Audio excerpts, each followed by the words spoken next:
everybody. Look at thanks that. For coming. I think there might be some late arrivals, I'm pretty sure of that. They always arrive late or something. But anyway, those who are pretty aware that July this year is the 50th anniversary of the Apollo moon landings. So you might have seen a lot on TV, celebratory films, documentaries, that kind of thing, and even movies have come out called First Man, and so you perhaps heard a lot about Apollo 11, Neil Armstrong, Buzz Aldrin, and but there's another side to this story which has been buzzing around for quite a few years, as long as Buzz Aldrin's been buzzing. And some people don't like it, but I find it very, very interesting.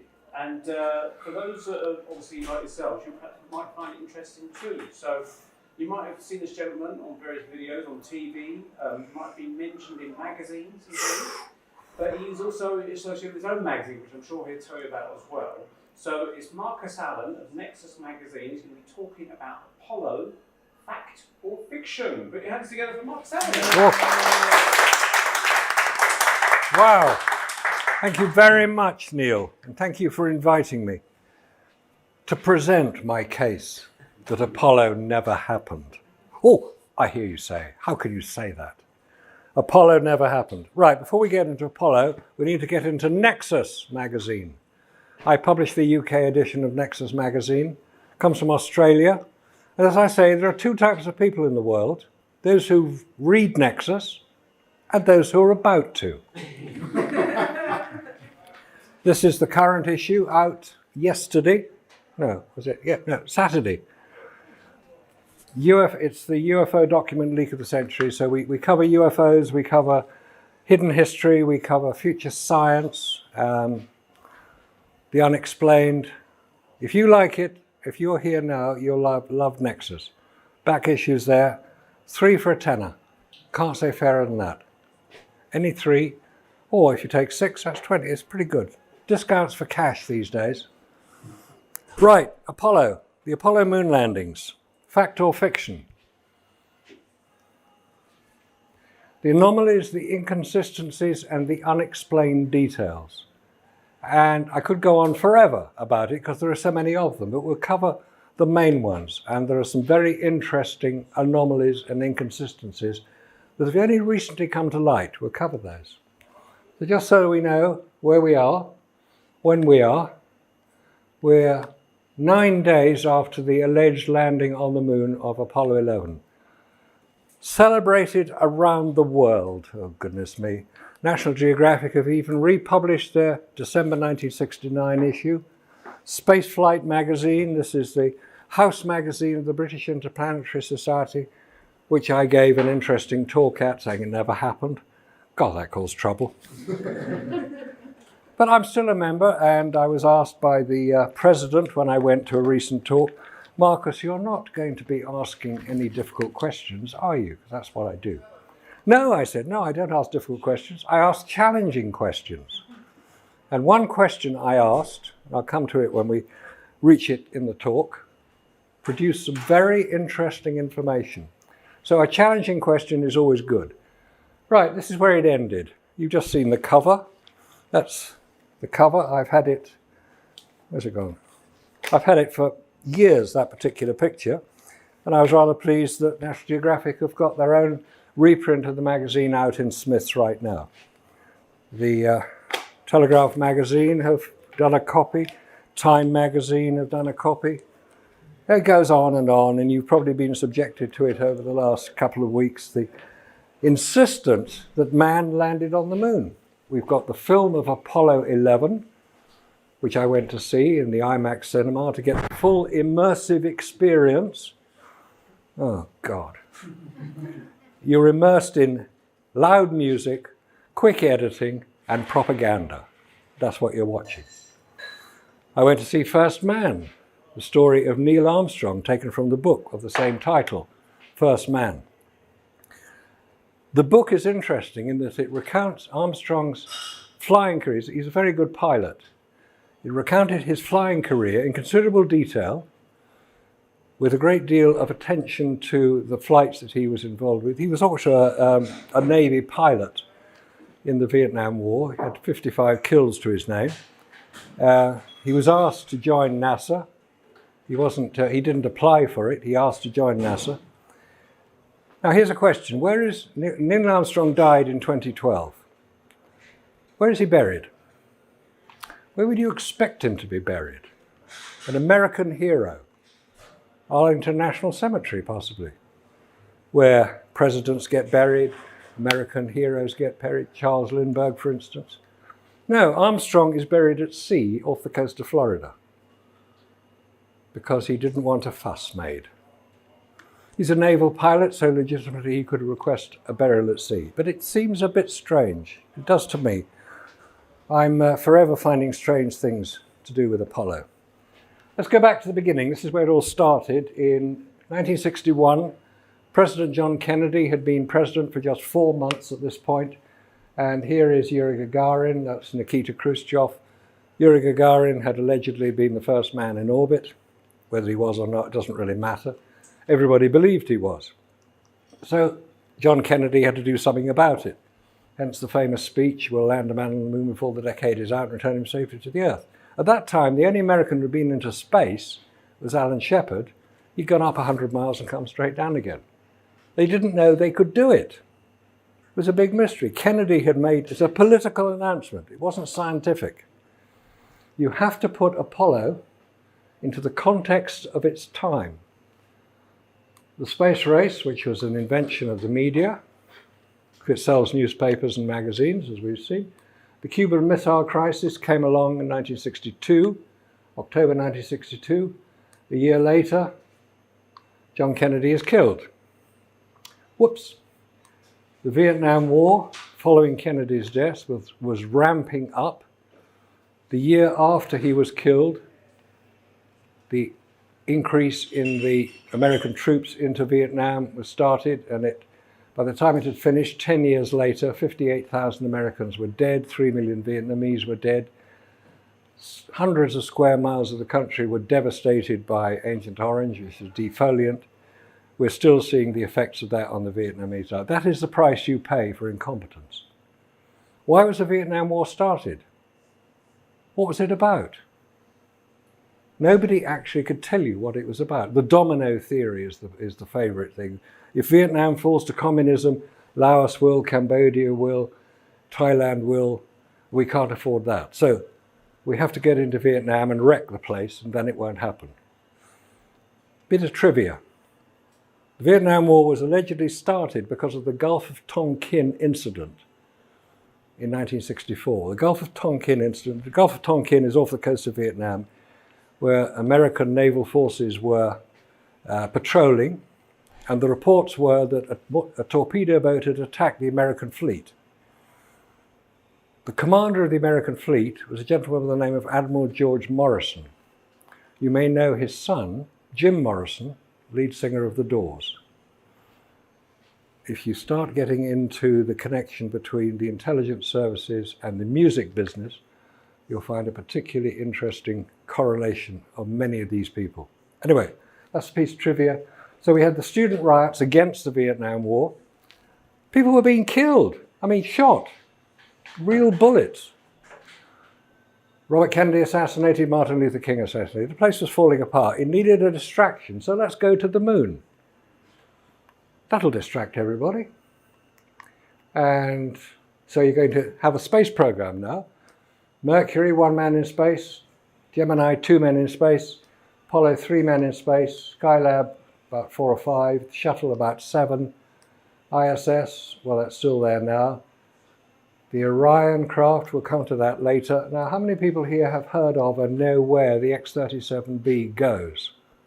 It's a shuttle. It's a small version of the shuttle. It's unmanned. Its last mission was 712 days in space. Where did it go? Nobody knows. Who pays for it? Nobody knows. Its previous mission was 515 days. It could get to Mars and back in that time. I don't know if it does or not, because nobody knows where it goes. So let's not have any more stories about you can't keep secrets. There's the X-37B. It's unmanned. I don't even know it's got any cameras on board. But if you're going to go to the moon, you need a good piece of kit. This is the kit. This is the Apollo craft.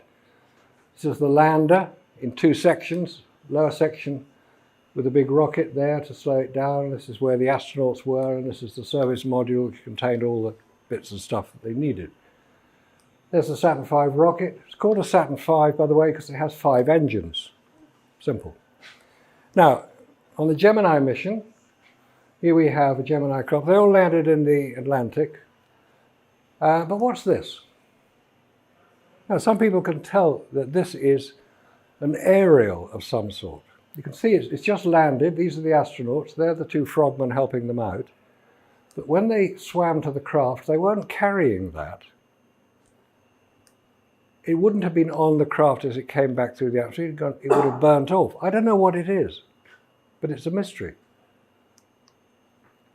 Oh, by the way, everything I say can be debunked, according to online websites, because I don't know enough to be able to explain it properly. So it's all been debunked, so rubbish. I'll tell you what's been debunked, because we've got to start with the camera now. If you're going to go to the moon, you want to take some nice pictures. This is the camera that was chosen to take it, and it's a very appropriate camera to choose. The Hasselblad 500 EL, made by Victor Hasselblad of Sweden. It had an electric motor drive at the bottom here to advance the film. It carried 150 exposure film in the detachable magazine, and it had a big lens on the front. And you see where it was mounted on the front of the spacesuits. That's Alan Shepard, that's Neil Armstrong, and that's the camera you can go into a shop today and buy. They haven't changed the design very much. The shutter button is on the front of the camera. Guess what? You can't see it from inside your spacesuit. The exposure indicator, have you taken a picture? Because in space, nobody can hear you scream, therefore you can't hear any sound, therefore you don't know if you press the button. And even if you had pressed the button, it won't make a sound because they've taken the mirror out. So there's no viewfinder. Not a problem. Astronauts with the right stuff can take photographs without viewfinders. They can press shutter buttons with armored gauntlets, which they can't see.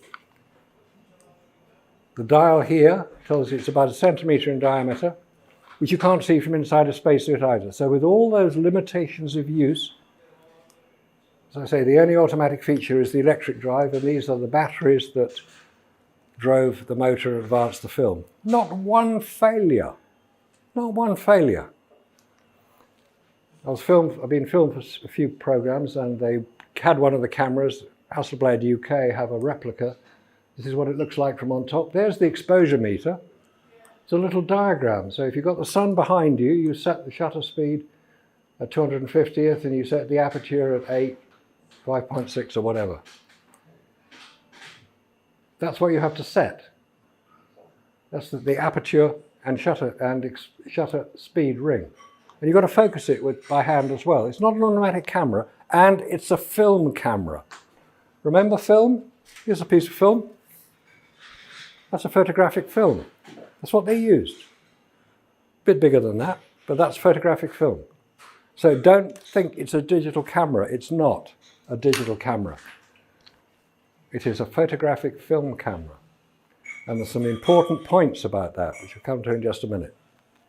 If you're going to go to the moon, you've got to practice a bit. So you've got to set up your simulation exercises. There's a model of the moon. It's about 20 foot in diameter. And these are some close-ups. That's the Sea of Tranquility.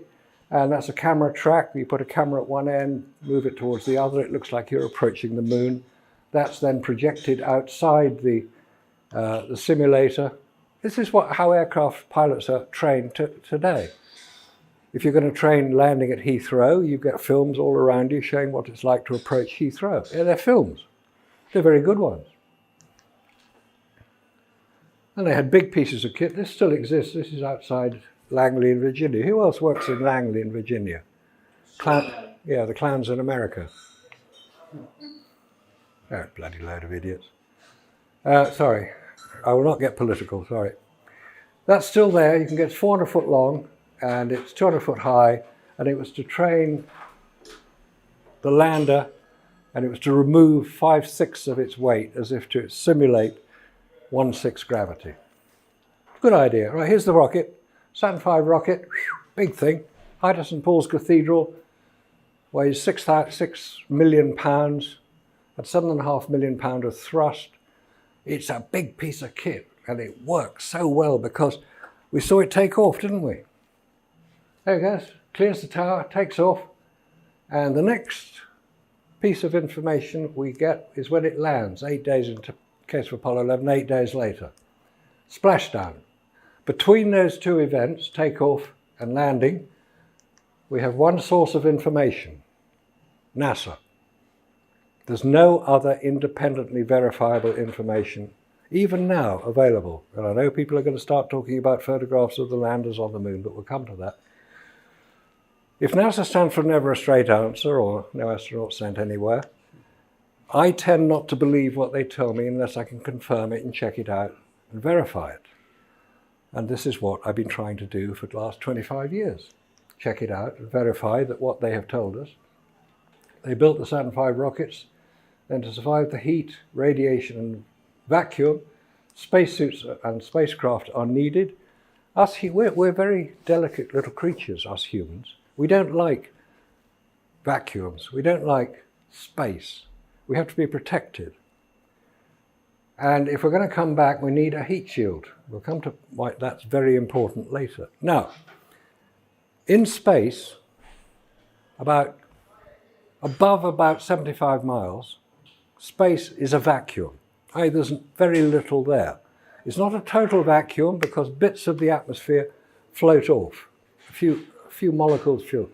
But when you get to the moon, very little exists there. So on the moon, it's a total vacuum. Now, vacuum, most people understand pounds per square inch. Atmospheric pressure, this stuff here, 14.8 pounds per square inch of atmospheric pressure is pressing in us all the time. On the moon, it's minus. The actual figure, it's measured in what's called torr, T-O-R-R, named after an Italian scientist who devised the system. Because it is such a small amount of pressure, the torr level, atmospheric pressure is 760 torr. Just think of it as a unit of measure, torr. At sea level, it would be zero. At 0 pound per square inch, it would be 0 torr. On the moon, it's 10 to the minus 7. That's 0.000001. Very little. Now, what happens to photographic film, this stuff, when it experiences that level of vacuum? It disintegrates. Technically, it's called outgassing. The volatile elements of the film. The photographic film is an emulsion which started life as a liquid. It's coated onto a plastic backing. It's light sensitive, so when you've taken your picture, you can develop it. But in the vacuum of space, photographic film disintegrates. How do we know this? 2 craft were designed, one to go to the moon and one to photograph Earth. The one that went to the moon was called the Lunar Orbiter, not to be confused with the Lunar Reconnaissance Orbiter.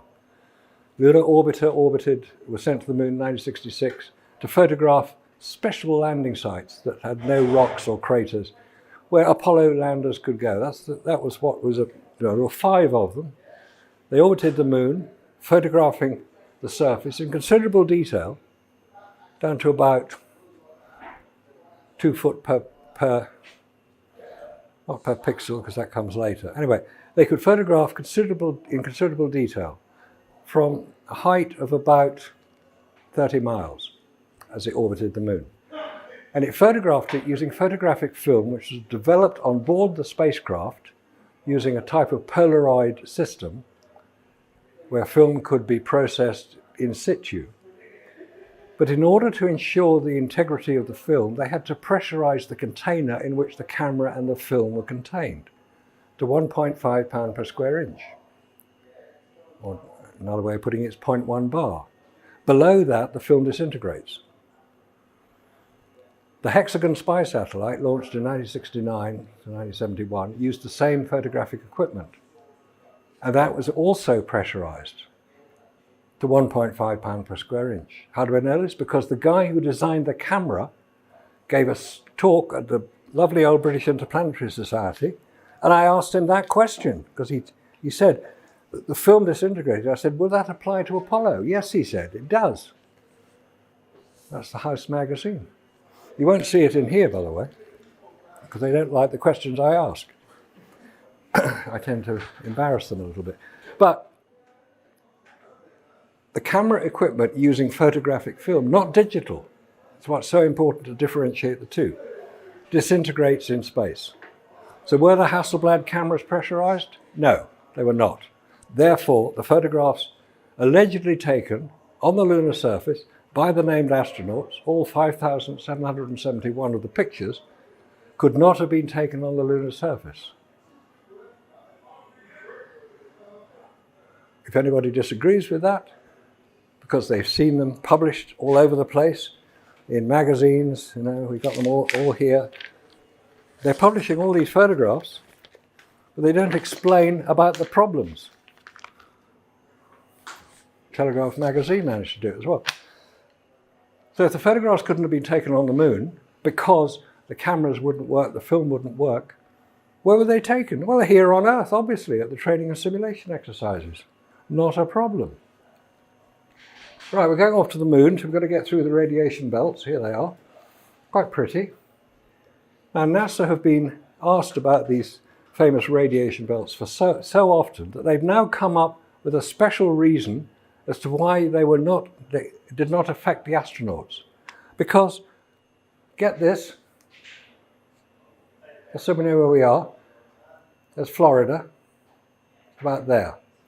When they launched, all the Apollo craft went due east across the Atlantic, subsequently across Africa, and more or less on an equatorial orbit around Earth. No, NASA now say, they didn't go on an equatorial orbit. They went on a polar orbit where they could avoid the belts. Wow, it took them 40 odd years to work that one out. That's what they say now. If you ask them, how do you get around the radiation belts?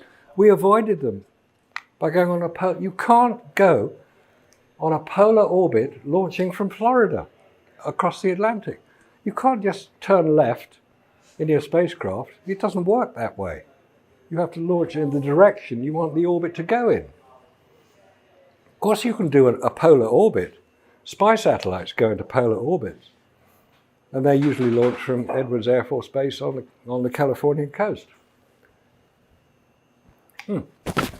But Apollo didn't. Apollo was launched across the Atlantic. Elon Musk has managed to find one of the Apollo 11 engines, and he's salvaged it. It's on display in Seattle.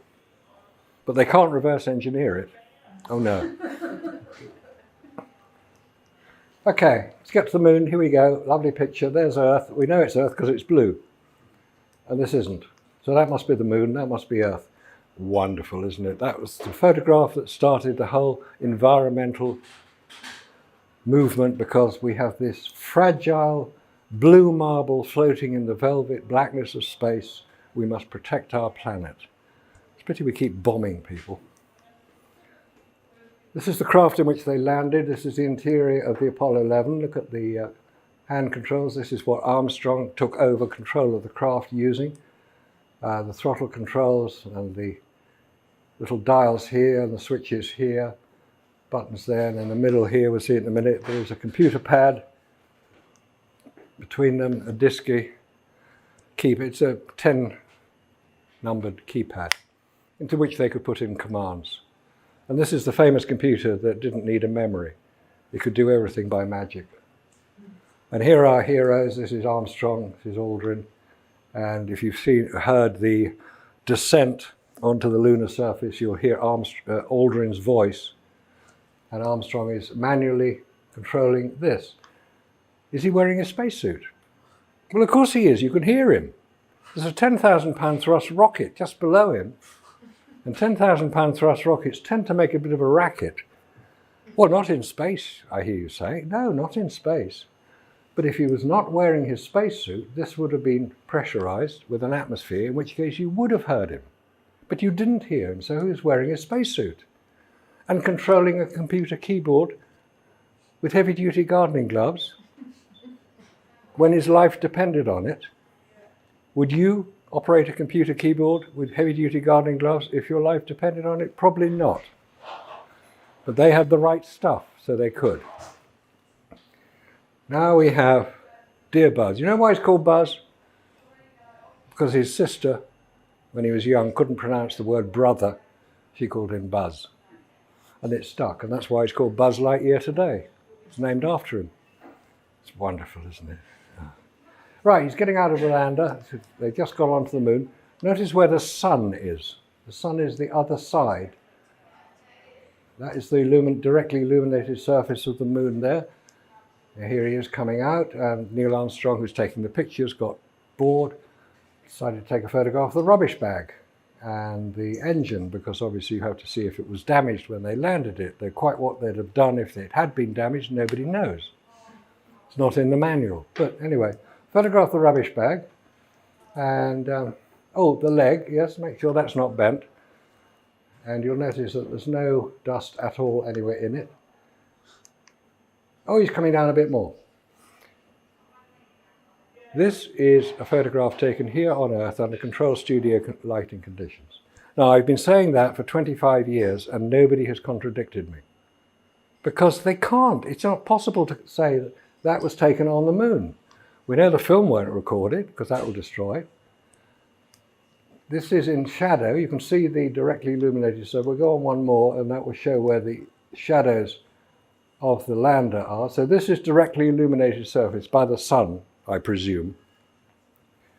It may not be, but we'll assume it's the sun for the moment. And it's not overexposed. He is in total darkness here, but he's lit up like a Christmas tree. Where's all that light coming from? We'll just go back. No, sorry, go back. Go to this one. Okay. Notice his right foot is not on the rung, so his body is moving relative to the camera. His left foot is stuck out at a ridiculously stupid angle. If you've ever been mountaineering or rock climbing, there's one thing you're always told: 3 points of contact at all times. 2 hands, 1 leg, 2 legs, 1 hand. Because if you don't have 3 points of contact and you fall, you won't have enough to save you. So 3 points of contact. He's got 2. His foot is not on the rung. He can't see from inside his spacesuit where the rung is. He's got his left foot out here, so if his right foot didn't hit the rung, what's he going to do? He's going to fall from about 10 foot high. If he's on the moon, he's dead. But he's not on the moon. He's done it 100 times in the simulation exercise. And he's now fooling around as if to say, look, I can muck around up here as good as the next guy. We don't actually know if it's Buzz Aldrin. It may be. It could be some actor somewhere. But look how this is not overexposed. This is in shadow, but it's lit up. Oh, it's Earthshine. Where's the Earth? It's more or less directly overhead at this point, assuming they were on the moon. Oh, it's the special reflective property of the lunar surface that is composed of all these little beads of glass that are created by the impact of meteors on the lunar surface. It's a wonderful story. It's complete nonsense because the lunar surface has the reflectivity of tarmac, that stuff out there. 8% of the light hitting it is reflected. So 8% of the light here is sufficient to be recorded on Kodak Ektachrome film, which is the film that was being used, and not overexpose the directly illuminated surface. If you've ever used a film camera, you'll know you have to get the exposure right, or you wreck the film. But on Apollo, they got the right stuff, and they don't wreck anything. He's standing in the pad, sorry, he's standing in the pad here, and there are highlights of light on his boots. Oh, they just got them out of the wrapper, so it's very shiny surface. These are the sort of ridiculous excuses that NASA come up with. No, there's lights. There's a light source illuminating him. Probably a flash gun. That's why you don't see him moving. in a studio here on Earth. Those are the 8 pictures we just looked at in sequence. They were taken, they're consecutive pictures, they were taken over a period of 3 minutes. Now, it's not difficult to take 3 minutes, to take 8 pictures in 3 minutes. That's not what I'm saying.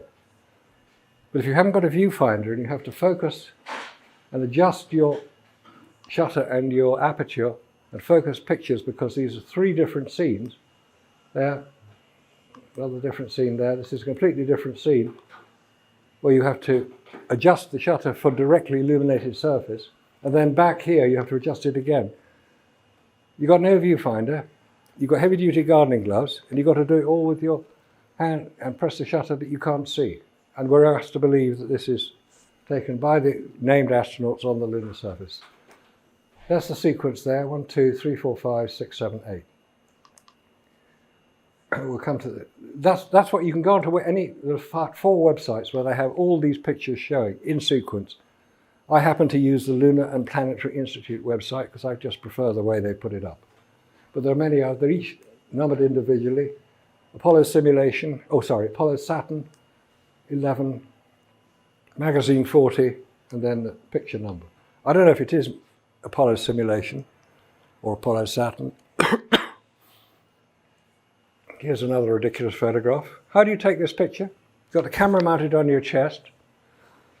How far do you have to lean forward so that you can get the footprint or your boot in shot and in focus, and you haven't got a viewfinder?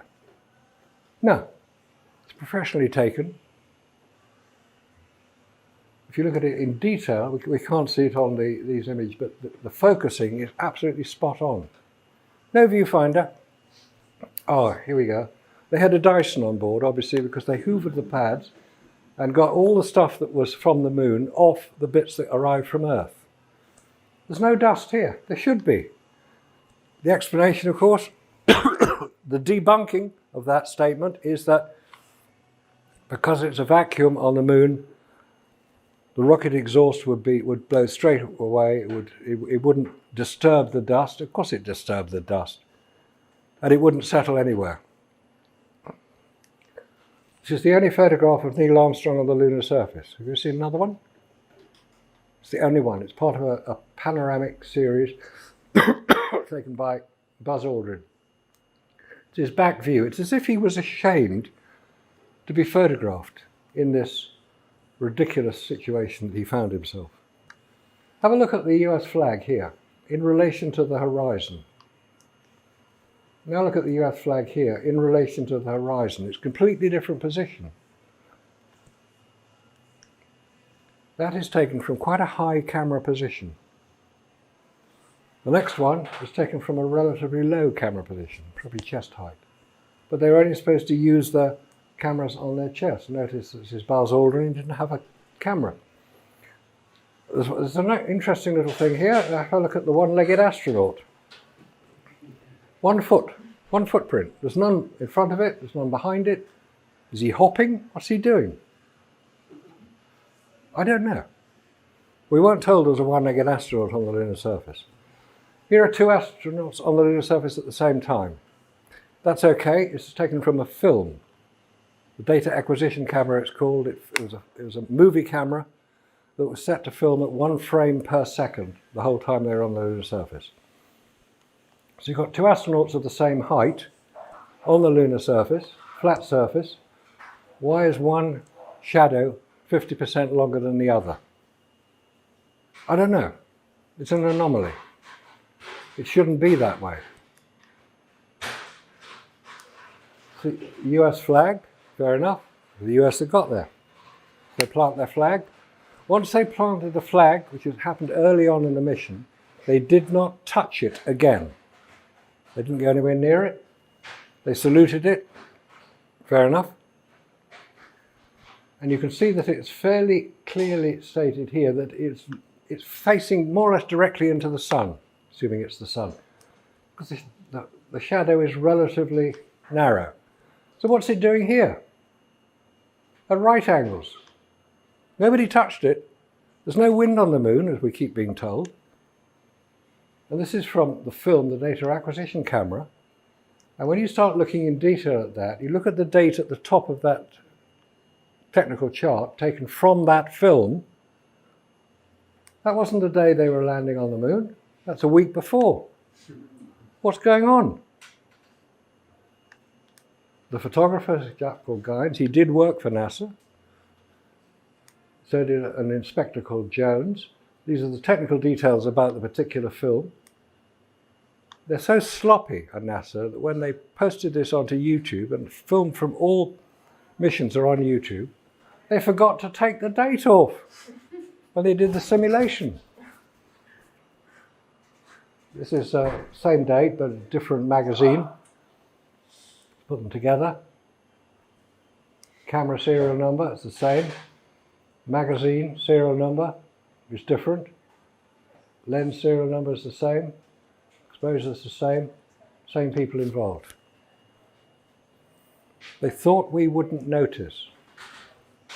Like they never thought she could lose in relation to Hillary Clinton. Again, camera at different weird height here. You're looking down on the astronaut. You've got some pretty strange stuff going on here. We're told it's lens flare. Hasselblad lenses don't flare like that. There is a lens flare here, and it's a hexagonal shape which reflects the lens shape in a Hasselblad camera. Famous photograph, man on the moon. This is the photograph. When I started looking at this is all I could find. I had to go and get a set of postcards at an astronomy show in London. This was one of the ones I got. It's been altered, because that is the original. You'll notice that there is very little black at the top. So to make a pretty picture, you add a bit of black at the top. That's the one I just shown you. It balances it better. It's a better PR image. But it's not the actual photograph that they took. That's the actual photograph they took. There are also other details here. Where's all this light coming from? Illuminating the shadow side of his spacesuit, which should be virtually black. On the moon, there is no atmosphere, there are no clouds, so it would be very bright or very dark. But it's not. It's beautifully illuminated. It's a great image. And here's yet another ridiculous photograph taken on Apollo 11. We don't know which astronaut took it, but there's the lander. There's Earth. We know Earth is at least 60 degrees above the horizon. It's quite high up. So how did they take it? How did they take that picture? By leaning over so far backwards, they'd fall over. It's ridiculous, and we're expected to believe this. It's when you start looking at these anomalies, these details, the unexplained details, because NASA will not address these. They'll say, oh, there are no stars in the photographs because the cameras couldn't record them. Of course they couldn't. I've never ever said there should be stars in them. Oh, the flags are not moving, they're not waving, there's no wind on them. Of course there's no wind on the moon. NASA aren't that stupid. But that's what they continually come up with, and it's all been debunked. So why is our heroes here, Armstrong, Aldrin, it's the highlight of light in Armstrong's eyes. Now that is an artifact of a flash gun on the camera. Look at any paparazzi photograph and you will see a highlight of light in both eyes. It's an artifact of having a flash gun on the camera. This was taken during the simulation exercises here on Earth by a professional photographer recording the event. But the description for this is that it was taken in the lunar module after his moonwalk. It's a lie, and that's published in... That's why I put the photographs like that, because that was Neil Armstrong inside the lunar module as it rested on the lunar surface. No, he wasn't. He was at the simulation rig in Houston. Ditto Aldrin. Why are they lying all the time? Because they have to fabricate something that didn't happen. Now, moving on to Apollo 12, is Al Bean coming down the ladder. And he said when he got to the bottom, it may have been a small step for Neil, but it's a giant leap for me. I think he was trying to be funny. But the retouching is so bad that you can see, it doesn't show up very clear here, but this has been blacked out. The original was much lighter. It's been blacked out, i.e. it's been faked. There's another sequence of 8 photographs taken on Apollo 12. This is Al Bean. He's the guy who didn't know if he'd been through the Van Allen radiation belts when interviewed by Bart Sibrel. Oh, he said, oh, well, when he was told that they were 1,000 miles above the Earth's surface, he said, oh, well, we must have been through them, but we didn't notice anything. 8 photographs in sequence. Same photographer, same subject. Why is the horizon so different? Sorry. Why is the horizon on one image here through his chest and the other image here rather artfully through his visor? That's the photograph you'll see quite often. It's a clever photograph, I'll give them that. But it's not real. It wasn't taken on the moon. Here is a camera that is attached to his chest, taken by another camera attached to the other Pete Conrad's chest. You should be looking straight into the camera lens. You're not. You're looking down on it. Because it was taken by a photographer up here. It doesn't take, it's not rocket science, it's not rocket science to identify these problems. It's just that people don't want to accept that they have been fooled. As Mark Twain said, it is easier to fool somebody than persuade them that they have been fooled. You're looking straight into the camera here. But you're not here. And what's all this going on in the background? I know, it's E.T. come along and say, well, who the hell are these people? Who gave them permission to land? Get off! Take your rocks, take your flag, go. Don't come back. We obeyed them, we haven't been back. That's just showing the crosshairs on the film are in the wrong place up here. It's a bit technical. They shouldn't be as close together as that, but they are. And here's strange shadow angles. There's the photographer with the sun behind him, so what's the shadow of the Surveyor unmanned craft landed a couple of years earlier? What's it doing going in a completely different direction? And then you got this ridiculous picture here. This is from Apollo 17. There's an astronaut, doesn't matter who it is. But what's this shadow doing going at that angle compared to this angle? You get the sun, it doesn't work that way. And the shadow on the rock on the left, the shadow's going the opposite way. Yep. Sorry. Hang on. Yep. The shadow's here. It's a weird picture, that one. Can anybody explain it? The shadow's there, quite different. Shadow, it shouldn't be like that. It really shouldn't. If you go on a sunny day, stand with your back to the sun, stick a rock on that side, a rock on that side, the shadows will converge. I'll give them that, they will converge. Shadows do. It's to do with the perspective of the lens of a single viewpoint camera. We have stereoscopic vision because we have 2 eyes. So we automatically adjust for that sort of offset. But cameras don't have stereoscopic vision. They have monoscopic. They have one viewpoint.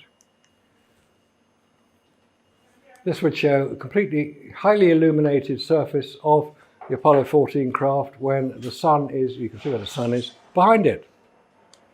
Oh, come on. That's just not the way photographs work.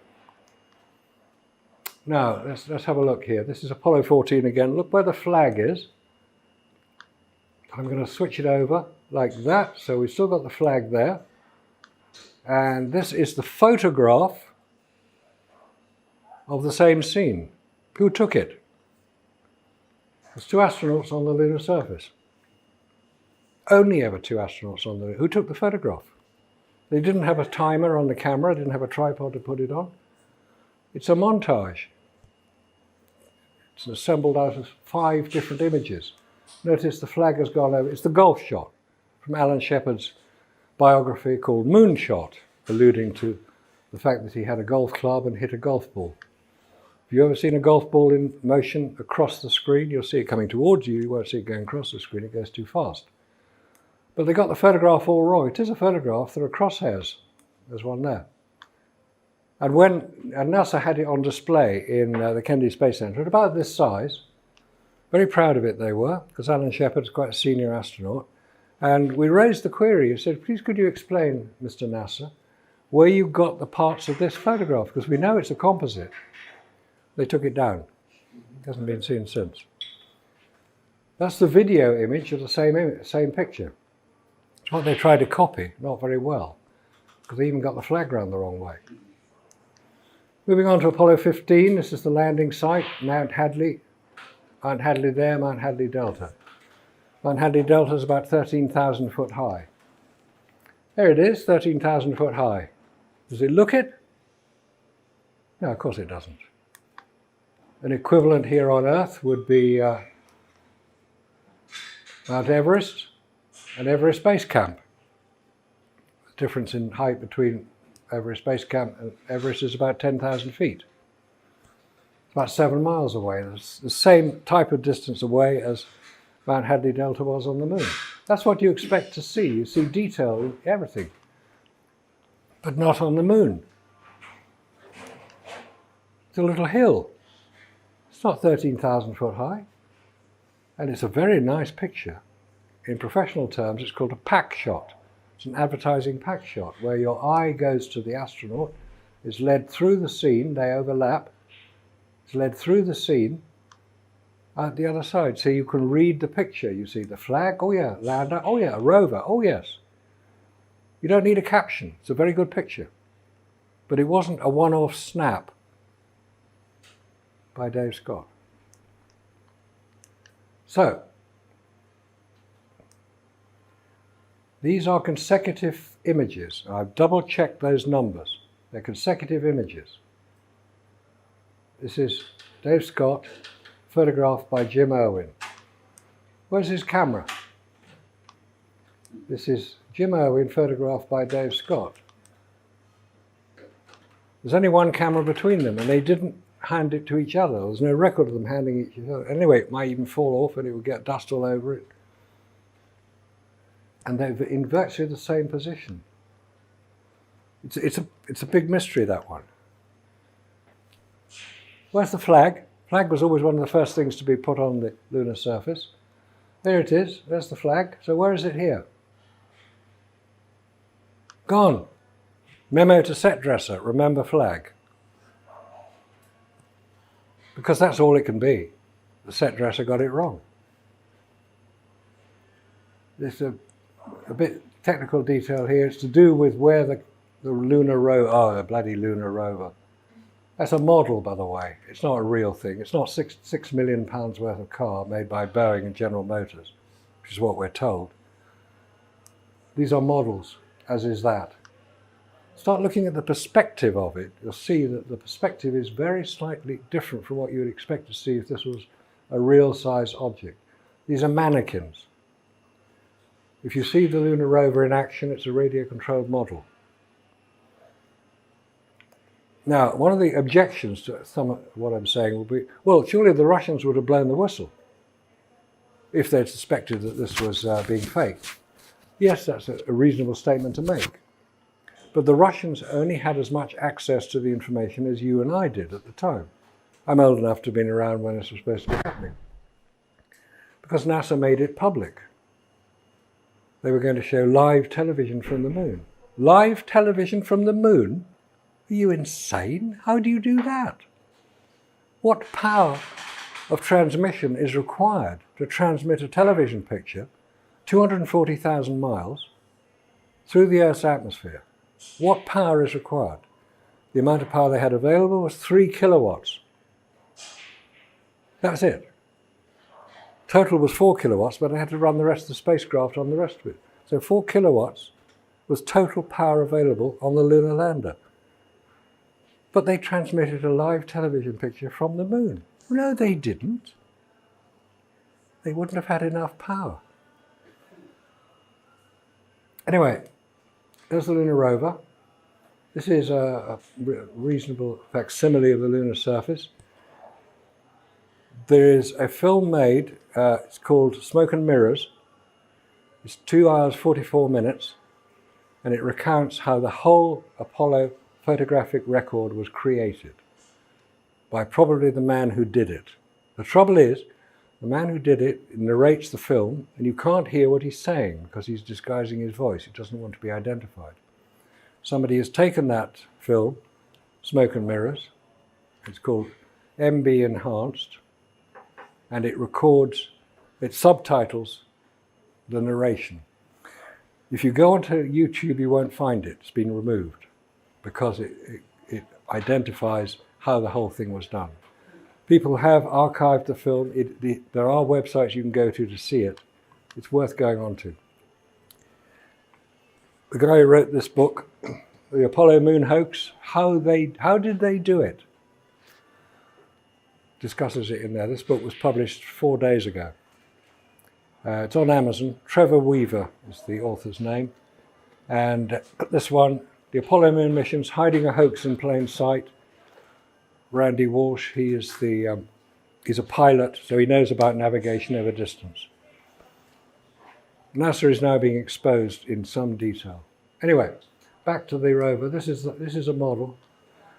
On our list, I'll show you these pictures at the websites at the end. If you go onto that, there's a very interesting and technical article written by a Russian filmmaker describing how it was done in using models. Because he used models. Hollywood uses models. If you've ever seen the film Back to the Future, they're models. They're not real cars. Some are real cars. Most of the action shots are models. This is Apollo 17, that's where they landed here. There's the lunar command module. Right, this is a question for the astronomers present. This is Apollo 11. This is the landing site. That's a shadow of one of the reaction control rockets on the lander. It's not a shadow. That's the terminator, the difference between light and dark. So on Apollo 11, we get a terminator. On Apollo 17, we don't get a terminator. Why not? The moon is the same size on Apollo 17 as it is on Apollo 11. The sun angle is about the same. Shadow lengths indicate where the sun angle is. Why is there no terminator? Because they forgot. They were filming it from a model. And here's a double exposure. Right, here's Harrison Smith on Apollo 17. This is the Apollo 17 flag. And there's Earth. So they must be on the moon. Right, you've got no viewfinder on your camera. You've got a shutter button you can't see from inside your spacesuit. How do you line up your mate, your flag, and get it pointing straight at Earth? Once. The second image here is to show that it's actually a double image. Not a double exposure, that's a different thing altogether, it's a double image. The double exposure would be to take the same photograph twice with different parts of it. A double image is when you put in an additional image to the photograph, in other words, the Earth. I can't show it on here, but that Earth is actually inserted into the image. In that photograph is the Apollo 17 lunar lander. Where is it? There's the rover. It is there. Before we find it, let's just have a look at what happens when you enhance the image. You start to get some pretty weird stuff going on in the background. Stanley Kubrick did not direct anything to do with Apollo, despite many people claiming that he did. He didn't have the time. He was finishing off his masterpiece, 2001: A Space Odyssey. But an interesting side is that Stanley Kubrick's next film but one, Eyes Wide Shut, because he had so much control over filming, he could dictate when the premiere of any of his films was to be held.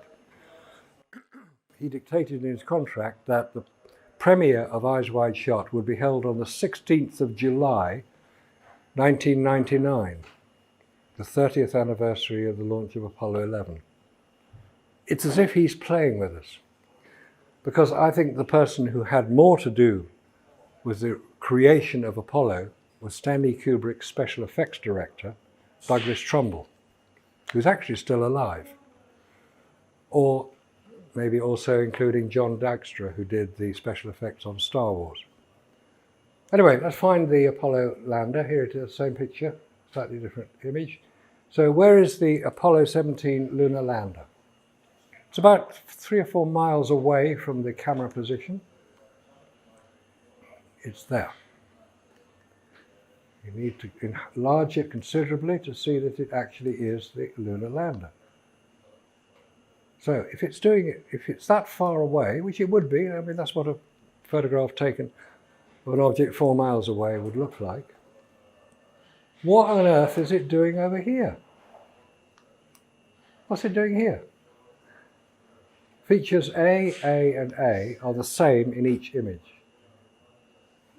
D is the same in each image. This middle one is the one we just looked at. These are other images showing the same feature, Perspective doesn't work that way. Why is that object the size and the lunar lander in that one is much bigger? Over here you've got to really enlarge it, because they got the scale wrong on the models, like they did here. There's the lunar lander. What's it doing over here? It didn't move once it had landed, we're told. Those are the same features, B, D, and E. In a crater. It wasn't on wheels, this lander. It landed, bang, that's where it was. Looking at the same lander, here it is over here. There's the lander. It's not there. It should be over here, but it's not. It's gone. And we have the magic rover. Here we go. No wheel prints. Lots of footprints, no wheel prints. How did he get there? Well, if it's a model, which it is, it wouldn't necessarily make any wheel prints. It would be quite light. But you can make boot prints quite easily. And here we have the fender repair. Okay, here we are. There's my roll of duct tape, gaffer tape, call it what you like. That's what they repaired the lunar rover mudguard with an old map. It obviously landed where they were supposed to land, so they used the gaffer tape. There's one problem with that. NASA now state that gaffer tape, duct tape, does not work in space. And the reason it doesn't work is very simple. It's got an adhesive. That's what it's about. Gaffer tape is an adhesive. It sticks to things. Adhesive is a liquid. In the vacuum of space, I can't get it undone. In the vacuum of space, the liquid would disappear. So that wouldn't work, it would fall off. So yet another ridiculous idea from NASA. The rover tracks, they seem to change. On the same roll of film we have them here as herringbone pattern.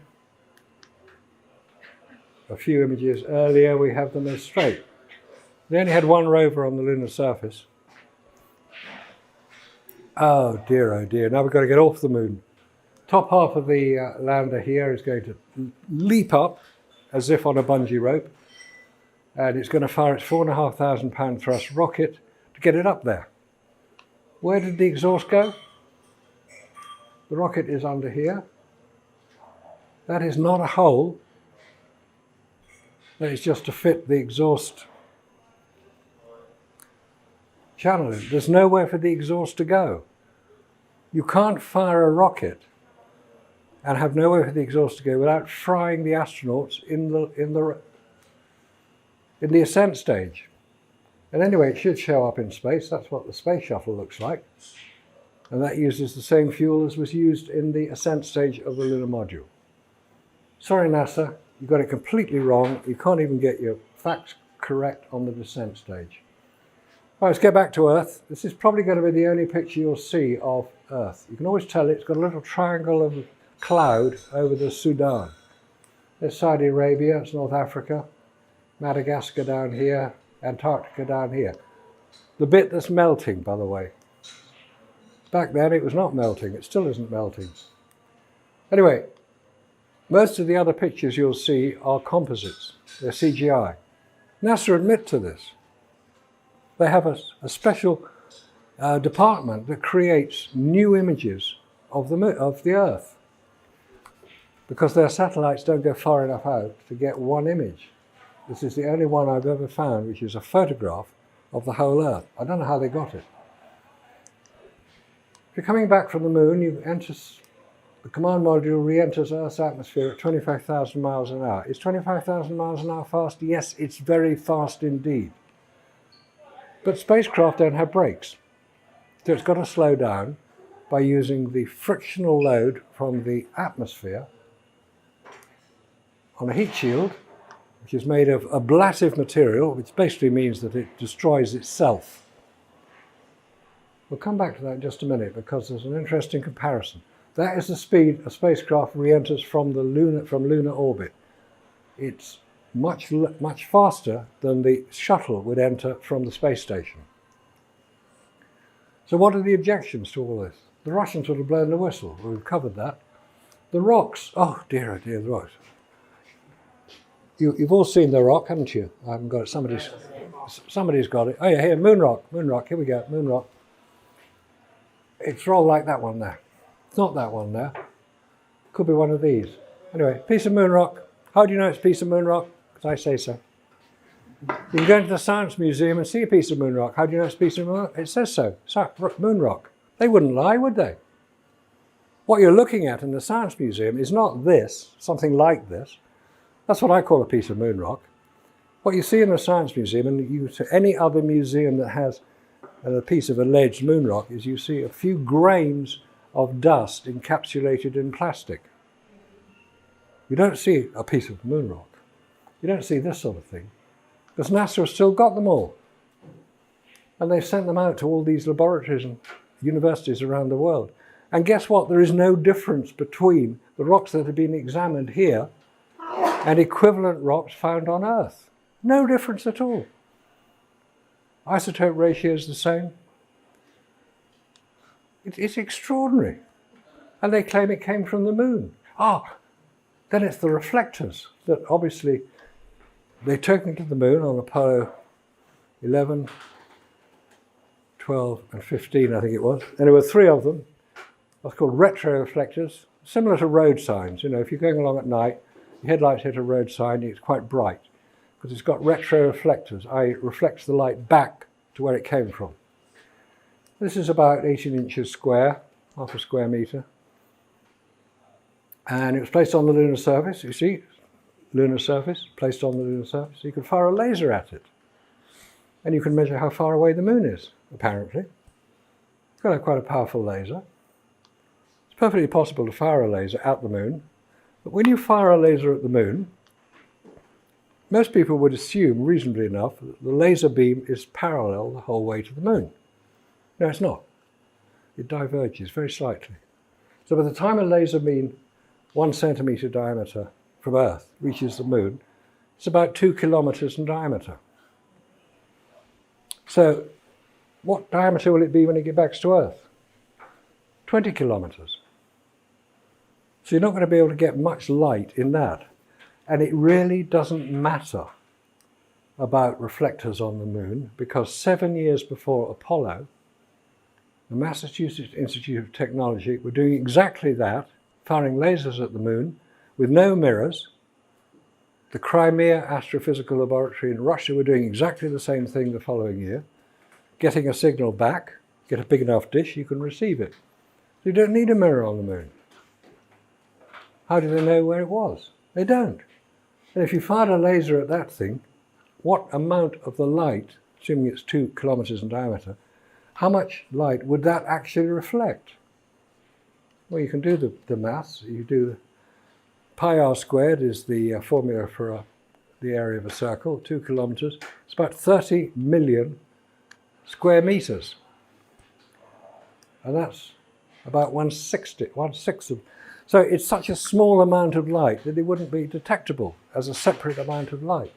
Despite the Mythbusters' false images, If you've seen the Mythbusters show where they're trying to deconstruct all this, they fake it themselves. They wear white coats to make the photographs look better. So this is the other reason that the Russians didn't blow the whistle. They didn't need to. They weren't really concerned with somebody capering around on the lunar surface. They knew it wasn't possible. That's why they didn't launch any Russians. They couldn't get them through the radiation. Red gas. If you're in Europe today, you will use Russian natural gas to heat your factories, your homes. Like 30% of European natural gas comes from Russia. Huge fields in Siberia. When was the first contract for the supply of Russian natural gas into Western Europe signed? September 1968, between West Germany, as it was then, Austria and Italy. It's called gas for pipes. That was the deal. Russia would supply the gas. West Germany would build the pipes, 2,000 kilometers of pipes, 4 foot in diameter. They had the infrastructure to do it. So Russia weren't going to make a fuss about it. They couldn't care less, to be honest.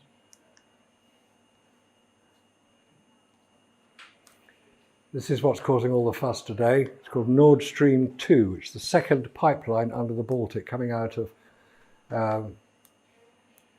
St. Petersburg into northern Germany, spreading out there through the distribution centres. Some of it comes to Britain, not much. We get most of ours from Norway. But it's caused a lot of problems. One of the things that President Trump said, well, why are we protecting Germany when they're getting all their gas from Russia? Come on, pay us some money. It's the art of the deal. Okay, moon rock. I love this one.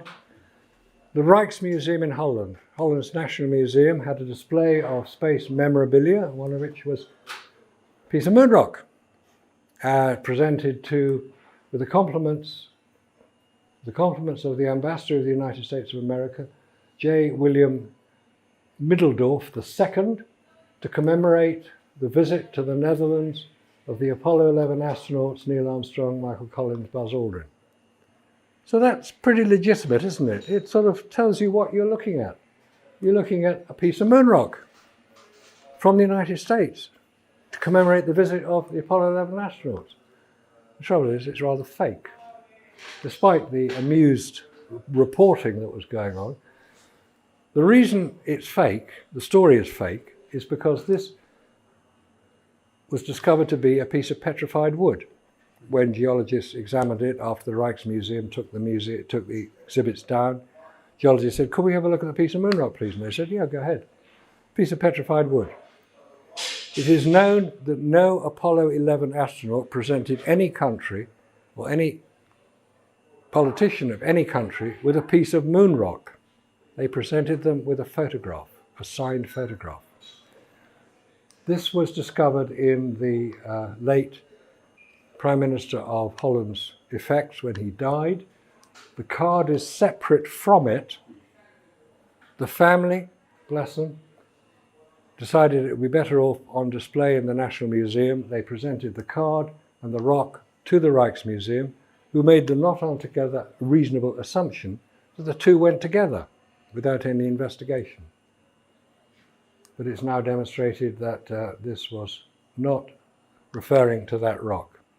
But it makes a wonderful story, and NASA have no explanation as to why. But NASA have explanations as to what this is. You can tell they do because they put such a whacking great arrow on it that you know exactly what you're looking at. Apollo 11, 15, 16, 17, 14. Big arrow pointing to something. We're meant to assume that these are the lunar landers. How do we know? NASA tells us. Never a straight answer. So when they get to Apollo 12 here, Apollo Lunar Surface Experimental Package, Intrepid is the name of the descent stage of the lunar. Look how big it is. Look how big, it's huge, isn't it? You can really see a lot of detail in that. That's the Surveyor 3, that was the one we saw a picture of earlier with the strange angle. That's the crater name, another crater, crater, crater. And this will point to the astronauts' footprints on the lunar surface. So because you can see astronauts' footprints on the lunar surface, you assume you're looking at artifacts left there by astronauts on the Apollo missions. No, you're not. You're looking at photoshopped images. Why is it in black and white? This is taken in 2009. We're told that the camera that was used, the telephoto lens on that camera, could identify an object of 0.41 meters, a pixel of 0.41 meters. That is the same resolution as the camera that took this photograph. It's the London Eye,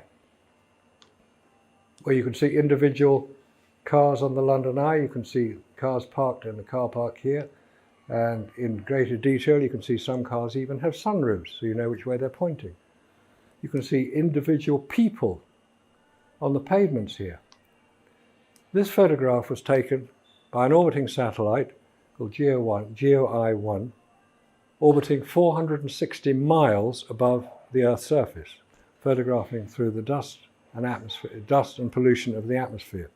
This photograph was taken 12 miles above the lunar surface through the vacuum of space.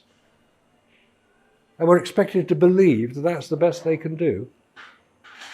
I really do not believe it. I'm not persuaded by it.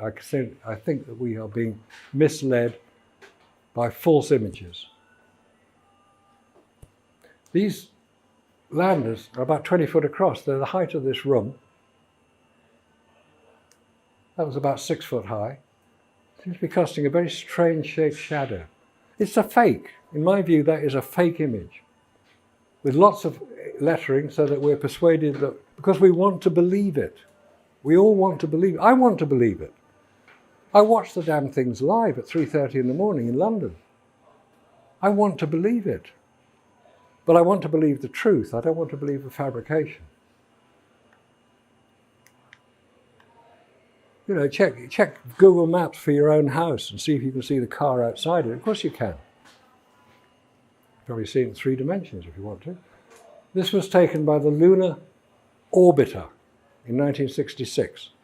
This is Copernicus crater, slightly to the left of center if you look on the lunar surface. This is meteor crater here on Earth, and that's what happens when you fire a nuclear bomb off underground. You get a crater looking rather like that. This was taken by the Lunar Orbiter, 1966, and it basically shows an object moving across the lunar surface. There's another one here, it's not quite so clear, but there's an object at the end there. I don't know what they are, but when I heard about the Lunar Reconnaissance Orbiter had photographed the whole lunar surface again, I thought, well, it must, if that object is still there, it'll appear in the photograph, and it does. It's a different sun angle. I don't know what it is. I know what I think it might be. It's certainly not a rolling rock, which is NASA's explanation, because no rock rolling across the lunar surface will leave a track as wide as the rock itself. If you roll a beach ball across sand, it'll be, the diameter of the track will be about half the width of the ball. It's about 40 foot wide, that object, whatever it is. Anyway, so we're going to come back to Earth. Here's the re-entry. Now, this is what Apollo 14 command module looks like. Anybody spot anything rather anomalous here? Anything strange? Something that probably shouldn't be there? It's not burnt. It's not burnt. Yeah, it's not burnt. It's got handles all over it. These are aluminium handles. What temperature does aluminium melt at? 600 degrees centigrade. These are not put on there after it arrived back. There are photographs in flight of the Apollo command modules with aluminium handles. Why weren't they burnt off by the 5,000 degrees centigrade re-entry temperature? And why isn't it blackened? Why isn't it burnt as the Soyuz craft, when it re-enters the Earth's atmosphere, is burnt? This is the Orion craft. This is Apollo 2.0. This was launched in December 2014, the best part of 5 years ago. On one flight, went 3,600 miles out to come back, so it was only returning to Earth at 80% of lunar orbit return speed. Why is the whole craft covered in heat shield? This is taken from the space shuttle. The Apollo craft doesn't have it. The Orion craft has it. The reason the Orion craft has not flown since December 2014 is because the heat shield, the main heat shield under here, virtually failed. So why don't they just take the same formula that was used on Apollo and put it on there? They lost the formula. It's called AFCOT 5061. That's what you can see in the Science Museum in London. Notice the handles on Apollo 10. No handles on Orion. Lots of heat shield. Now, another problem is, that says compression pad. When you have your command module, this thing, it sits on top of the service module. So it has to be attached to the service module. How is it attached? With steel bolts that go through the heat shield. That's why they're called compression pads. When the two separate, explosive bolts separate them, something has to fill the gap that was left by those attachments. There are 6 of them around the craft. Otherwise you'll get the same effect as happened on the Columbia space shuttle that burnt up as it came through the Earth's atmosphere. But Orion didn't burn up because the compression pads obviously worked. But the heat shield didn't. And this is what the effect will be when you have to maintain this fabricated story. This was 3 weeks after their landing because they were put in quarantine. I guess they brought any lunar germs back with them. Seeing as they hadn't gone to the moon, it's hard to know how they could have brought it. So they had to sit in quarantine. And this is the sort of demeanour that these people who've been to the moon have. It's pathetic. I could feel sorry for them, but I won't, because they fabricated a story and maintained it. They deserve everything that's coming to them. So what's been learned from Apollo? Orbiting the moon with unmanned satellites, straightforward. Landing astronauts on the moon and returning them safely to the Earth, that's the hard part. It's the human aspect of it. What was it all about? We just to occupy the high ground, low Earth orbit. That's what President Johnson said that the space program was all about. So I'm basically with astronaut 4 on this one, because that's who I think had a great deal to do with it. You recognise who he is, can't you? Mickey Mouse. Walt Disney. That's where it all came from. That's the website to go to read a lot about this. Or this one, Moonfaker, that's Jarrah White's website in Australia. He does a lot of filming, short films about it. He's prepared to take on all comers to argue the case for the faking of Apollo. But we do have to acknowledge NASA for putting the whole Apollo record online. They didn't know what they were letting themselves in for when they did it, but I thank them anyway. There are a lot of people writing books. I say there's several new books out now. Randy Walsh's book, Trevor Weaver's books. There's a lot of people doing it, so it's not going to go away, this story. I'm going to stand up, if people invite me. Thanks, Neil, for inviting me. I'll stand up and say, it's fake. We've been fooled. Let's not be fooled in future.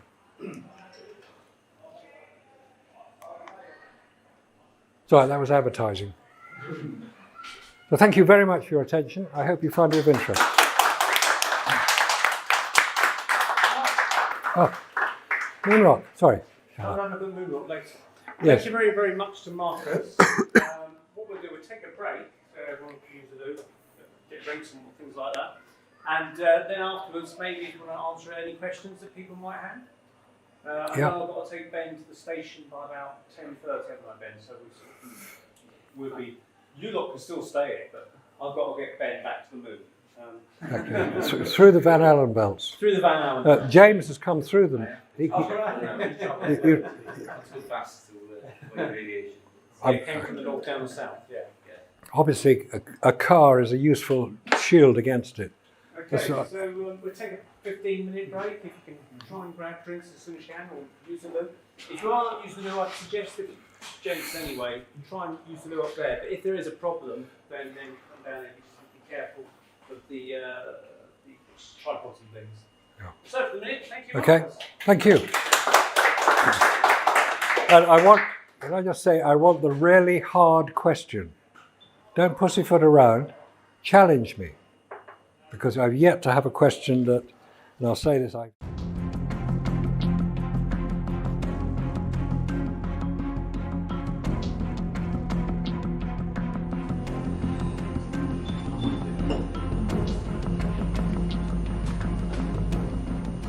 Q&A. Who's... Oh, goodness me, the hands are already up. right, So, okay, Andrew. I was just curious, Marcus, what made you first suspicious? I can't remember if I've heard you speaking about how your initial suspicions were aroused about the whole Apollo hoax. it was an American. His name was David Summers, speaking in Glastonbury, about something completely different. He was talking about megaliths, I think, or something like that. It could have been David Childers. And he happened to mention in passing, oh, there's Apollo photographs. They're all fake, you know. Well, this was 92. What's he on about? Now, I've trained as a photographer in London. I worked as a professional photographer about 5 years. Great fun, not a lot of money. But I knew the camera. I used the Hasselblad camera. I knew the film that was used. Kodachrome film, very good film. So I thought, well, I'm going to have a look at the pictures. So I went out and got this set of postcards. That's all I could find. I mean, there were encyclopedias, but they were a bit expensive, so I thought, well, I'll get a set of postcards. I went to an astronomy show in London, got a set of postcards, and I said, oh, I can see what they're talking about. Because I knew enough to know how a photograph is created, and how you can read a photograph. You can tell what lens is used by the depth of field that appears in the picture. You know where the lights are coming from, you know if there's more than one light source, because you can see it in the picture. It's like reading a book. If you can read a photograph, it's easy to understand how it's created. And the more I looked at them, the more I realized, hey, these are fake, because they didn't have additional light source. I had to find out a bit about Apollo at that point. So I got David Baker's book, the Encyclopedia of Space Travel, I think it was. Well, it was actually the actual book that Bill Casey used before, when he was writing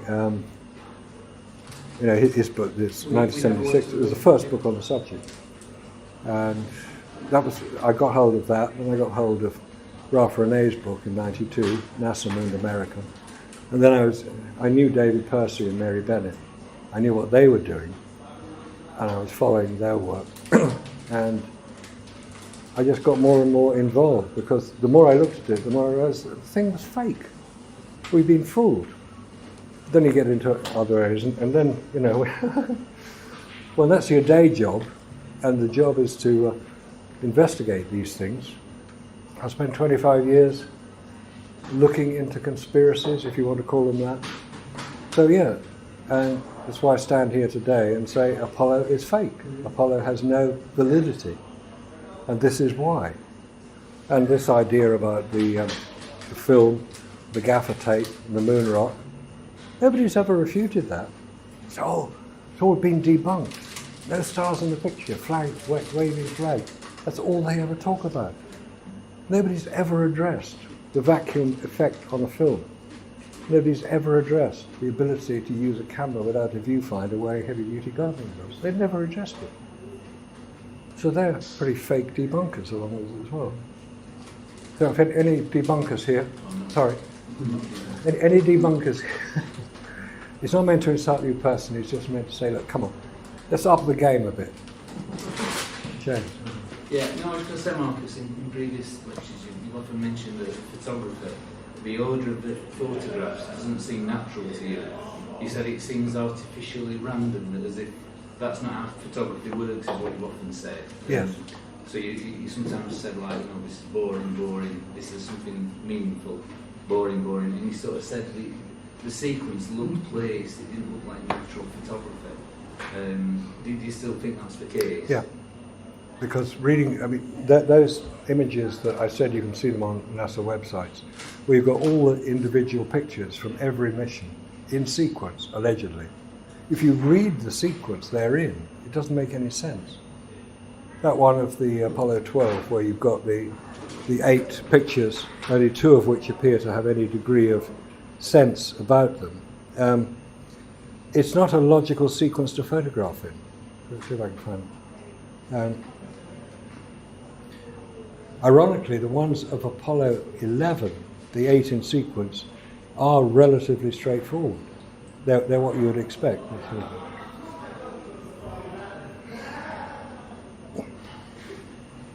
Yeah, see that is not a logical sequence, because when you take photographs on film, the first thing you do when you develop them and process them and got the negatives, or in this case negatives here, which is what comes out of this film here, you get a negative, and then you print the positive image from it. So there's a black and white, and what they would be called contact sheets, where you take every image you've taken on your film, there's 36 on one of these, and you just print them. So you get the sequence you took the pictures in. And if you can read it, you'll see what the photographer was trying to achieve. He builds up towards the image which is normally chosen towards the end of the roll. That appears to make no sense. These are very good images, but these have absolutely nothing to do with anything. They're just pictures of the ground. Well, would you argue if a professional photographer took the photographs, he would then do as you suggested, or is it like a double bluff? Well, if a professional photographer took them, what may have happened, I've got no evidence for it, a professional photographer would have taken lots and lots and lots of pictures. That's one of the points about photography. You take as many photographs as you can, you hope you get a good one. They may well have just selected a certain number of photographs as if that is what they had been doing, without any consideration for it being realistic, because these are not realistic. Those two of the astronauts are very good pictures, and that's why you see them reproduced so often. But have you ever seen any of those pictures? They're supposed to be stereoscopic images, which is why they look fairly similar. A stereoscopic image would be a photograph taken slightly, a few inches apart. So when you look, because our eyes are about 4 inches apart, if you take two photographs of the same object 4 inches apart, that will produce a 3D image projection.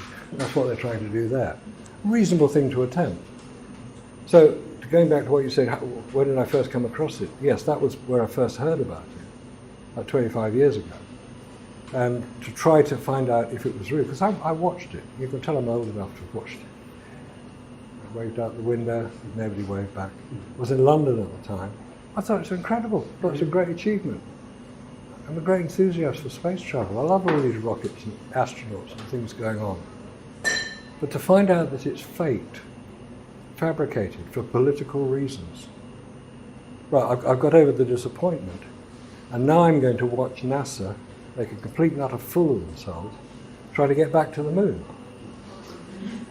Apollo allegedly landed a man on the moon.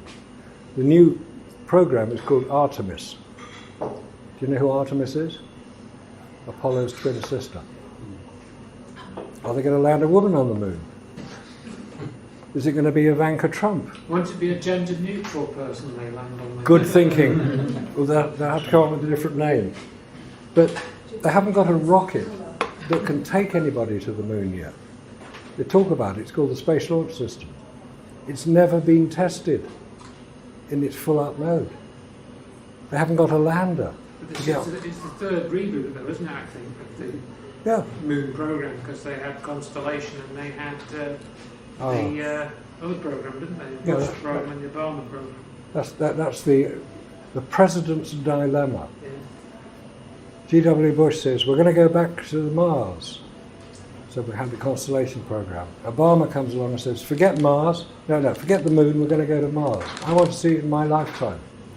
Trump comes along and says, forget Mars, let's just go back to the moon.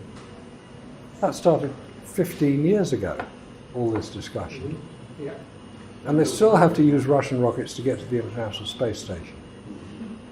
I mean, it's pathetic. And NASA, the big row, do you see the big row? That one of the most senior people within NASA, he was in charge of human spaceflight, get this, in charge of human spaceflight, was sacked a few months before his retirement. He's had 42 years of NASA. Wow, I didn't know that. Yeah, they're sacked. Because Trump has appointed the Jim Bridenstine is the head of NASA, who used to be a congressman. And I think Trump said, get rid of that guy, he's done nothing. We're paying him a fortune, we don't need to get somebody else in. I think Trump knows more than he's talking about.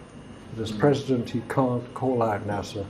He wants them to show how incompetent they are without any effort from anybody else. So he says, I want to be back on the moon by 2024. Happens to be the end of his second term, assuming he's re-elected. If they can't do it, what on earth have they been doing for the last 50 years? They haven't been flying rockets, that's for sure. Just to fake it again. Hmm? They make another fake moon mission. Too many people are watching. It's more difficult nowadays. Too many people are fully aware of the problems. It's not like the NASA 60s. know that, and that's their problem, that they can't fool people a second time. Fool me once, shame on, what's that phrase? Fool me once, shame on you. Fool me twice, shame on me. I'm not going to get shamed a second time. Enough people are aware of the problems and will be asking the question, well, what about the heat shield? You know, you're supposed to be able to use a heat shield. What's the problem? Use what they used on Apollo. Go and take, get some pictures. See, digital cameras are quite different from film cameras. Digital cameras work in space. No dispute about that. It's the film camera that doesn't. There's a series of articles on all this. One by Phil Coots, what could be learned from Apollo. There's a series of 3 articles that go through a lot of the things you're saying, isn't there? Yeah. Heat shield and Yes. the other things that they should have been able to redo by now, and they can't. That's right. Yeah, the Very good film. articles. Yes. It's a series on Aulis, AULIS, aulis.com. Yeah. Yes. They have the word moon base in them. That's in the right. title. Towards the moon base, I think, is the first one. Yes. Moon base, and then moon base 2, moon base 3 is the URL, Yeah. I think. By Phil Coots. Phil Coots, which is a pseudonym. Yeah. He lives in New Zealand. He's a physicist. And he just quotes from NASA's own documentation. Yeah. It's really very tragic that they've got to that stage. I'll try and challenge you, Marcus. Come on, Ben. Do you want me to? Curious Droid, the guy who looks a bit like me, he's not my twin brother. He did a video the other day about the F1 engines on the Saturn V rocket. And he said the reason they cannot be just simply rebuilt and adapted, and the reason the line's finished now completely. They finished it when they built the last rocket in 1974. But he said that its whole design system is completely different. The methods, the materials, everything. For example, it had far more moving parts or more components than a modern design rocket would. And he said they tried to, you can actually, using this engineering program for rocket design, Yeah. you can do you can do it virtually. You can redesign it virtually. Yeah. But this is according to him. This is why he thinks. He says this explains Phil Coots' conundrum about how why don't they just readapt the Saturn V. Yeah. Yes, that's Curious Droid is the name he uses on YouTube. His name is Paul Shilliter. And he does look quite like Ben. Not nearly as handsome or as intelligent. But he certainly does some very well presented, quite short films. Worth checking him out. It's always worth checking out the other side, as it I don't were. have shirts like him either. His shirts are very colourful. And there's what's her name? Amy Title, Vintage Space. She's the only female in the sort of promoting Apollo. Everybody else is male. It seems to be a very male-dominated area. But Paul Shilliter has done some good film. And one of them, as you say, is talking about the F1 engine. Now, there were over 60 F1 engines built. Most of them were launched, and they're now at the bottom of the Atlantic. And Jeff Bezos has recovered a couple of them. You'd think it would be possible to back-engineer them, or re-engineer them. The excuse for that is that each engine is individually constructed. It was made by a group of engineers. They didn't record what they did. So it's not possible to recreate it, which is complete nonsense. I saw a thing with Brian Cox, it was a few weeks ago, and he was in him and Darla, were in Kennedy Space Center. And they were saying they put one of the Saturn V rockets in there Yes, they that have. they were going to use to get to the next space project or something. So is that actually happening now? Well, yes, there is a Saturn V rocket at the Kennedy Space Center. I don't know if it's got engines. They've got. Well, this was the engine. They were saying that they were well engineered, over engineered. Yes, they were. And they calculated, I can't remember the exact figures, but they had to run it at something like 115% maximum Wow. for Yeah. something like 60 or 80 something seconds, which they just achieved that. So that demonstrated that they would be able to lift the payload up and the rocket and everything up to get it out of the Earth's orbit. Well, yes, there's a certain amount of problem with that because the Saturn V, the big rocket, was first tested with unmanned. It was unmanned on Apollo 6. I think it was April '67. Apollo 6. It was the first full-up test of the Saturn V rocket. And the report was that if there'd been astronauts on board, they wouldn't have been able to control the craft because it had what's called combustion instability.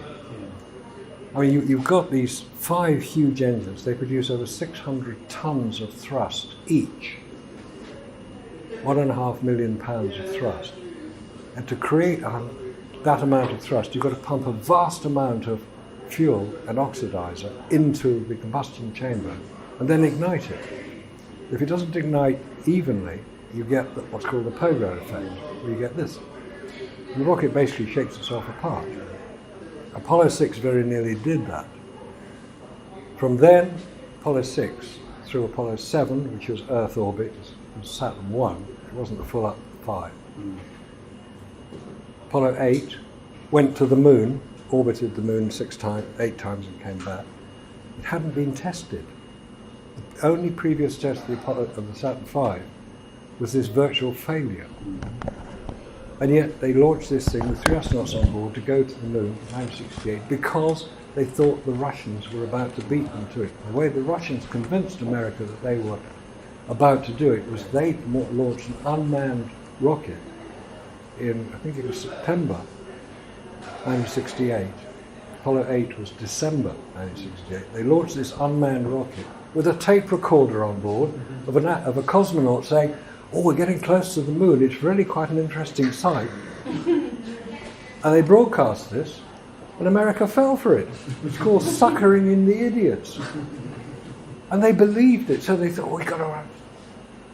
Just before Apollo 8 was launched, James Webb, who was the head of NASA and the driving force behind the rocket, resigned.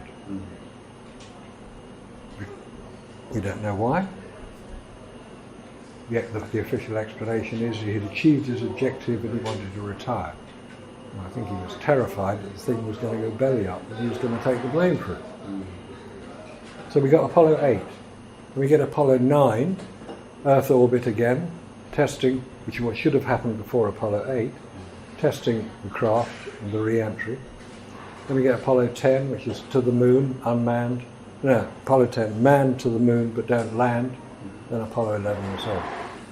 Then we get the space opera of Apollo 13. But all these rockets worked fine from Apollo 10, or 8, 10, right through to 17. They all worked absolutely perfectly. There was no problem at all. Until Skylab. Skylab was one of the unused Saturn V rockets. Because Nixon cancelled 3 of the missions, 18, 19 and 20.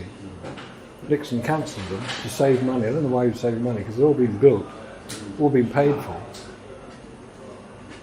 So one of those was used for Skylab, which was the American, basically the predecessor to the International Space Station, that was so badly damaged by the vibration on the launch that it was considered lost.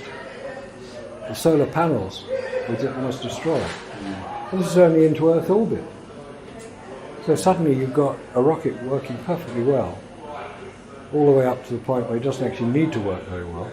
Then we get the Apollo Soyuz linker, again a Saturn V rocket. It makes no sense at all, the whole story.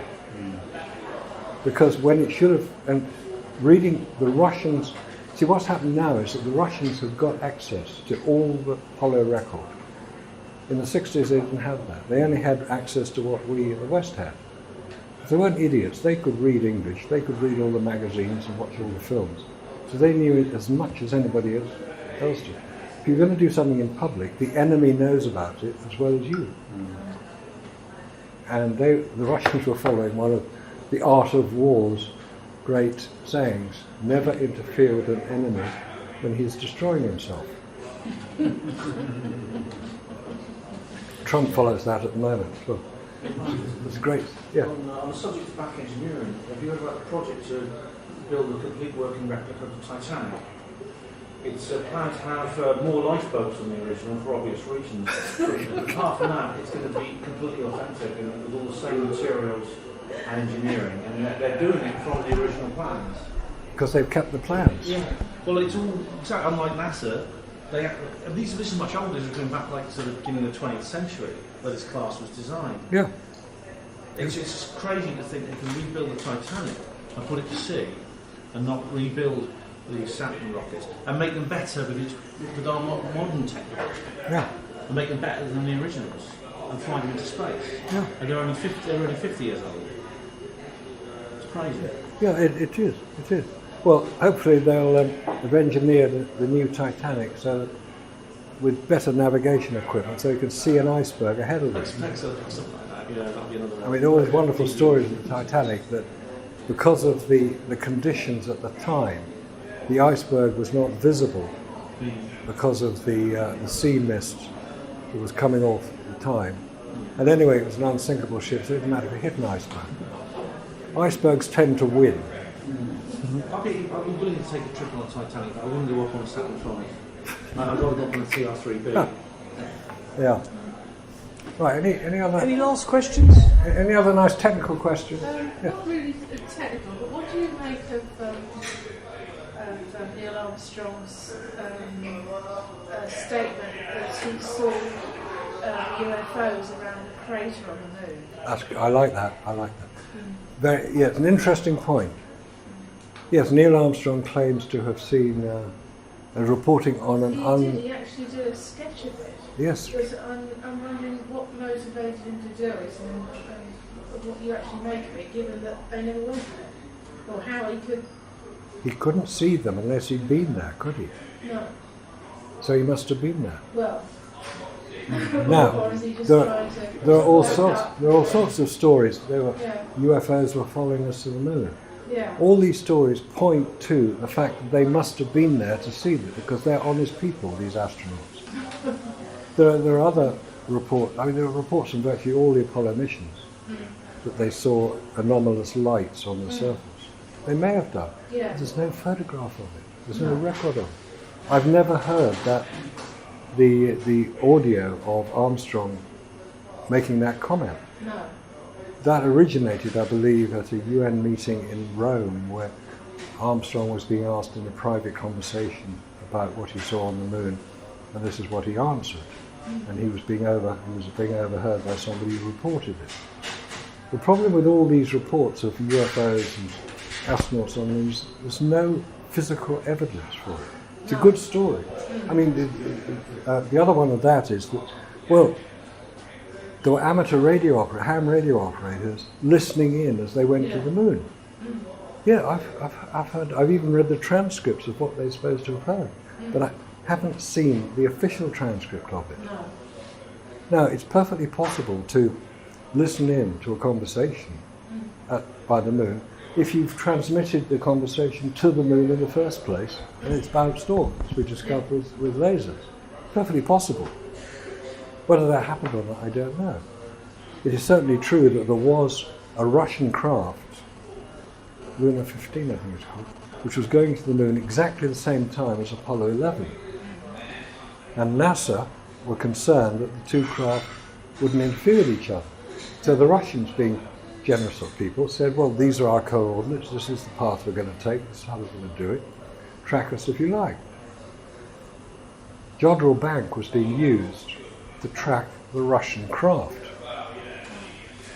not Apollo. That's the mistake a lot of people make. It wasn't tracking Apollo. Well, no, that's not quite true. It was tracking Apollo, but they were using the 50-foot dish, not the 250-foot dish, which was tracking the Russian craft. And there's a wonderful little graph that is produced on this sort of occasion, which shows the Apollo 11 descent onto the lunar surface. And you can see where Armstrong took over manual control. Yeah, I could draw a graph like that too. It's not difficult if you know in advance the path it's going to take. Yeah, sure. And it's produced as evidence. They weren't tracking Apollo. No. This is something that is filled in later. So there's a lot of these fictitious stories put out,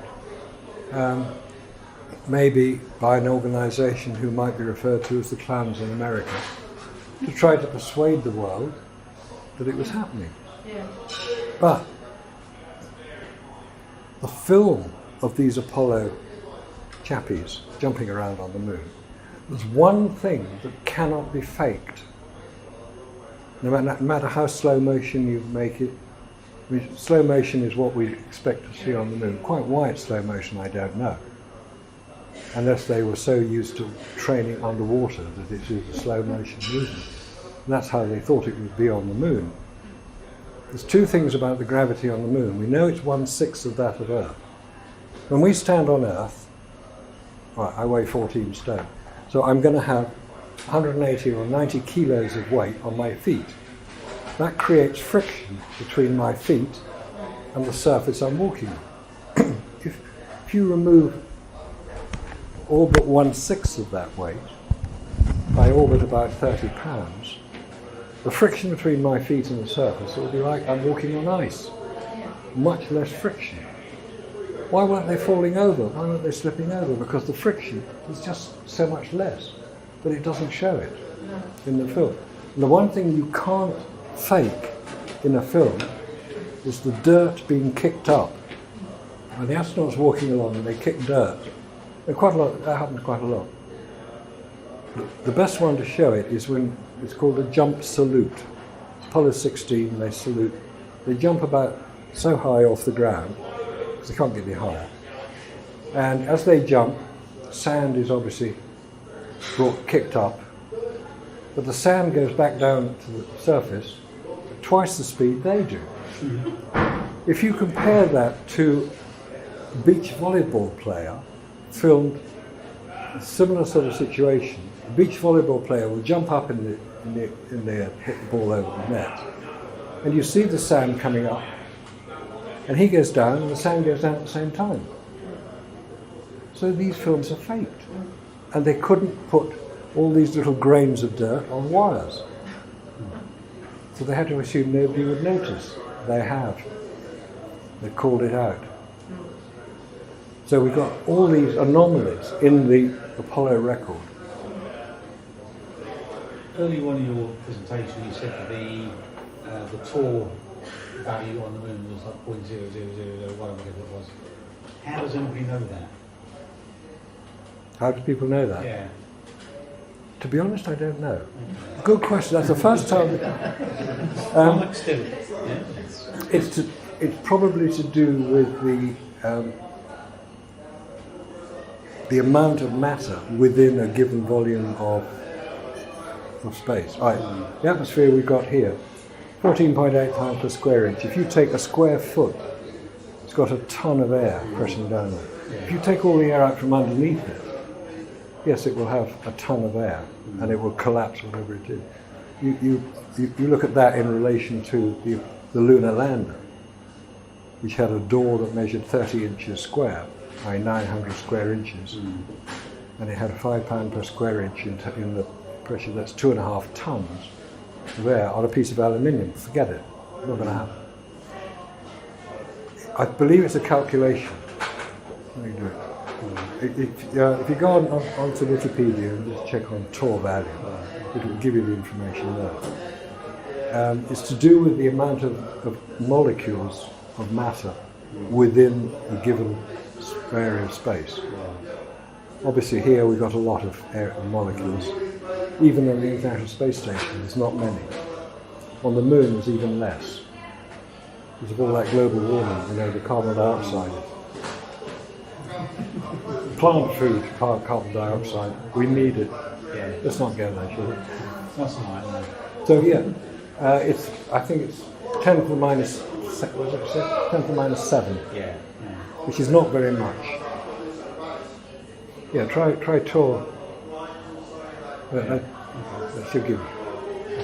Nexus, have you actually seen the film footage that they saw in America, in Australia, with the coke can on the film set? Was it mentioned in Dark Man? Yes, it's in Dark Moon, and it's referred to in the film What Happened on the Moon, which you can see online now. That's the film of the book, basically. And Una MacDonald is the lady. She's interviewed by David Percy, and that's what she claims she saw. A Coke bottle rolling across the set. And she was so startled by it, she phoned her friends up and said, you know, watch it when they repeat it, you'll probably see this Coke bottle. Nobody ever did, because obviously they cut that bit out. But that was a genuine interview, and she was quite, if you see her on film, she appears to be telling the truth. Now, I've never seen the film, and nobody's ever been able to find it. Nobody's ever seen a reference to it. But she was in Perth, in Western Australia, and the film of the moon walk, which she was referring to, the landing of Apollo 11, was being picked up at Honeysuckle Creek, which is in Queensland, I think, in Australia, i.e. the other side of Australia.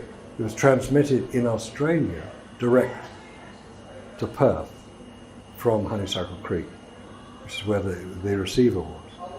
It was also then transmitted by satellite back to Houston. From Houston it was transmitted to the rest of the world. So what she saw was a piece of film that nobody else saw. And we now know that that's correct because of the transmission from Honeysuckle Creek through the Australian broadcasting system. It was different from the Houston broadcasting system. So she may well have seen something. I'd love to see it. And she's adamant she did see it. Gem to see that. Right, I think we better draw the evening to a close.